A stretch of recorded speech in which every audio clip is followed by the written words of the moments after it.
Hello, my name is Robert Sexton, and I will be presenting to you my completed research project on when does human life begin. My goal for this project was to gain an understanding on how society viewed human fetuses and when people believed that human fetuses became human and were afforded basically personhood that afforded infants or fetuses the same rights as adults within society.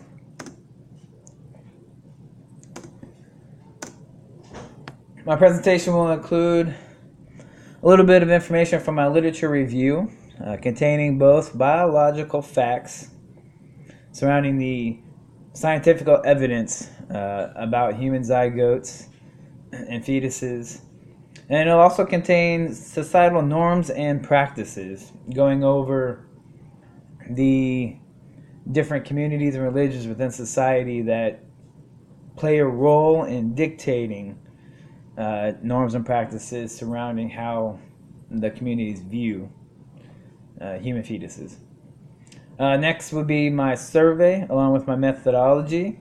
I'll be telling you about how I conducted this survey, and then I will be telling you I'll be giving a list of my survey questions along with some of the key results from that survey. And then finally, I will be explaining some observations, concerns, and reflections of my own from the research that was conducted. First is my literature review. And again, it will contain biological facts about zygotes, embryos, and fetuses, social practices, common differences in opinion between the different communities and religions throughout the nation and the world. To gain an understanding of human zygotes and fetuses, we have to go to the very beginning and kind of get an understanding about how a fetus is formed. A fetus begins at a zygote stage. A male sex gamete or sperm meets and breaks through the membrane of the female sex gamete, which is the ovum or the egg, and forms a new one-celled organism called a zygote.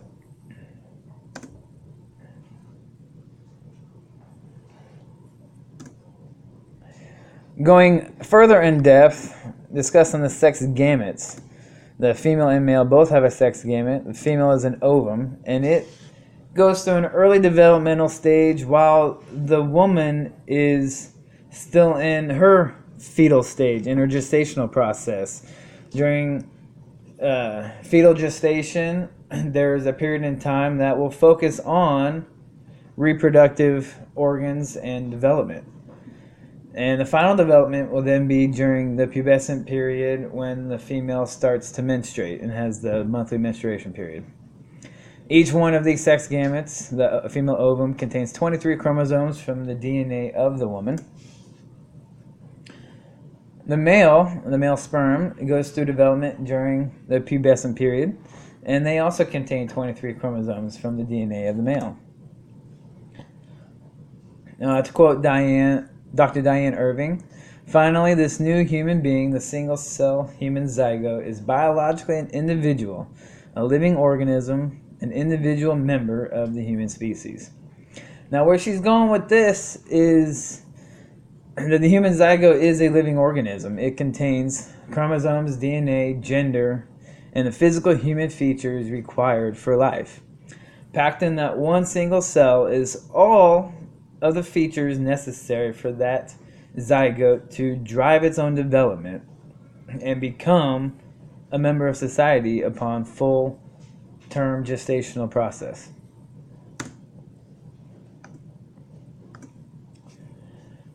I'm going over the fetal developmental stages now.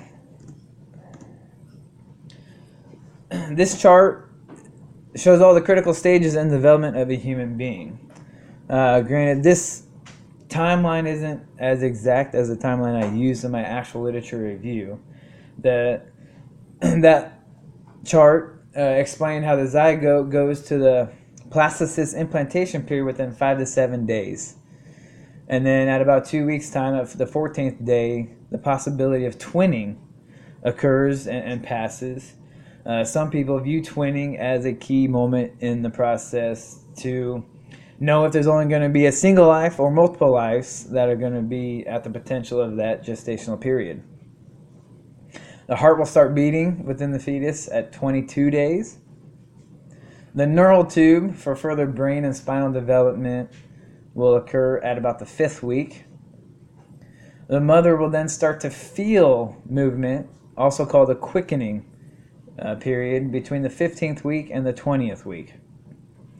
And then a fetus is viable at the 24th week, and that's when the air sacs and the lungs are developed enough to allow the child to survive on the outside of the female womb. Going on further, though, the brain will develop at the 28th week, and that's when the fetus will gain conscious thought and feeling. And then full term is between 37th and 40th week. And again, people of different communities and religions will look to these different stages to define their starting point for when that child becomes a viable member of society.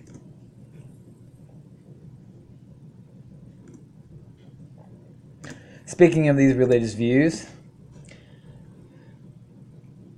the Jewish community, Judaism, they wait until all the way after the birth. On the 8th day is when they consider a human life to be a member of society.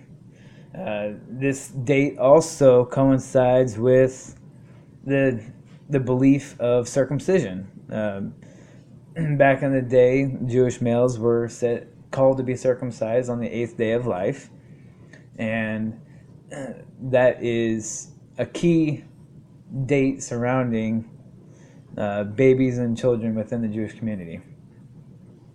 Roman Catholics and many other Christian denominations, however, believe that life begins at conception. That actually goes further into talking about Roman Catholics, Christians, Buddhism, and Hinduism. All 4 of those religions believe in life at conception, or in the case of Hinduism, it is also reincarnation. When a person is reincarnated in the Hinduism belief, on the conception of that reincarnation, that's when they feel that life is a life. On the other hand, Muslims, they believe that on the 120th day of the gestational process, that potential for life is enough that that fetus then becomes a person.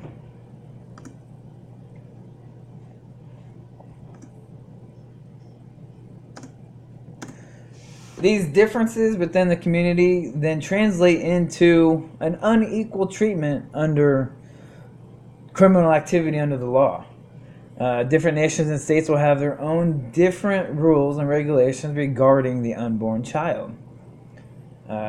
These differences will be either in choosing not to press charges on somebody who commits a crime against a pregnant woman, who then destroys the life of the woman and the child, or it would differ in the sentencing process, where it wouldn't hold or would hold to greater account that life of the unborn child.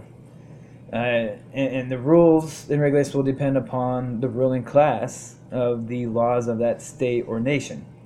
For example, you can have someone commit a crime and take the life of a woman in the Judaism community, and it would be during the gestational process where the Jews believe that that person isn't afforded all the rights until the 8th day after birth. That offender would only be held accountable for the life of the mother, whereas there may be some account for the life of the unborn, but it wouldn't be equal. The sentencing would be hugely favored to the destruction of the life of the mother versus the life of the child. Whereas in the Buddhism or Hinduism community, the life of the child would be a person from conception, and therefore that life would be an additional count against the offender, and the offender would basically be charged double or have the sentencing equivalent to 2 lives taken.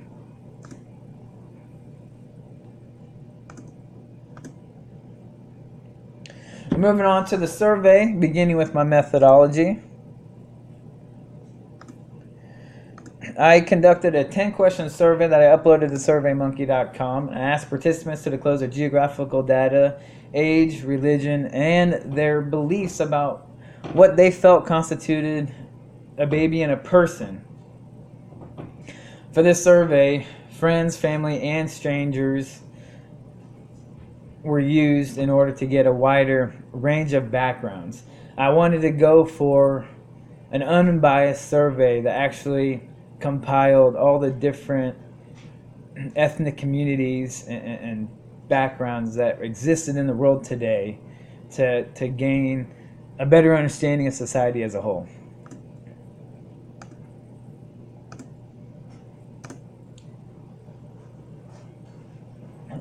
The survey included these 10 questions. It included the age, race, religion, the geographic location, the gender. To basically I wanted to break down the survey into statistics. I wanted to use each of those statistics to say that this group felt this way towards human life. At least that's what I was going for. The 5 questions that actually pertain to human life were, I wanted to know if people felt that life was concrete versus abstract. Meaning I wanted to know if people felt life had an exact starting point and an end point, similar to what appears on a headstone when a person dies at their gravesite. I also wanted to know what people felt constituted a human life, as far as what needed to exist within that being to be a life, to be a person. I wanted to know if people felt that a life can end in utero, which was another way of asking if that life was a life because it ended before it even began after birth. Another question was, should science dictate what constitutes human life? Meaning I wanted to know if that biological evidence of that zygote being a living organism, if that should be what was necessary for life. And then again, I just wanted to know people's feelings on when life began. This was an interesting chart. This was about what needed to be present to constitute life.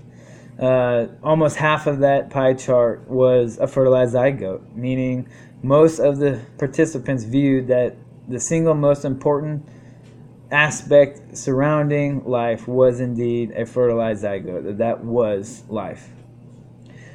If you look in deeper, that small sliver there, that light blue, was non-dependent on the mother, meaning that they felt that a life was alive only after birth.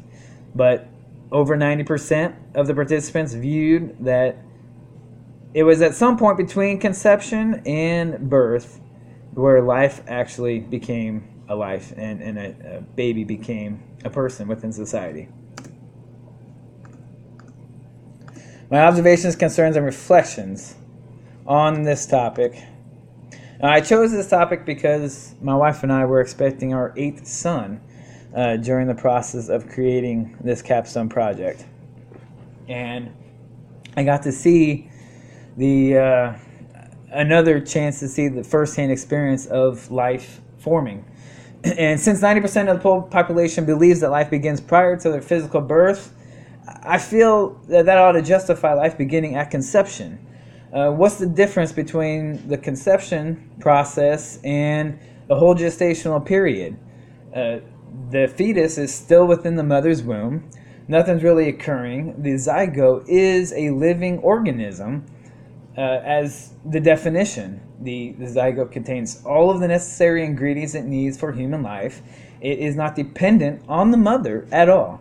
The only thing that is dependent upon the mother is the protection and the sustenance that the fetus needs in order to continue developing. But the developmental process is still driven specifically by all the components that are already within the makeup of that zygote.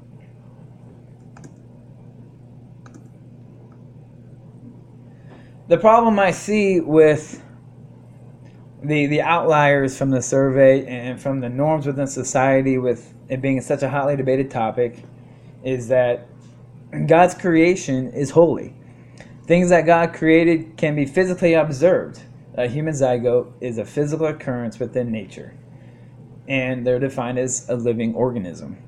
Therefore, the human zygote is created by God and should be afforded all of the rights that God affords to humans and humans should afford to themselves. Therefore, I feel that a human zygote should be a protected class within society. 2 Peter, verse 3:11 in the New International Version Bible. Since everything will be destroyed in this way, what kind of people ought you to be? You ought to live holy and godly lives.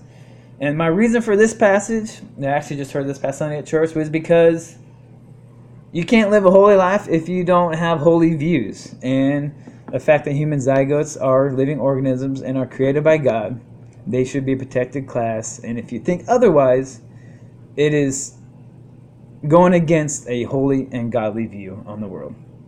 And this is my presentation. I hope you enjoyed it. And have a good day.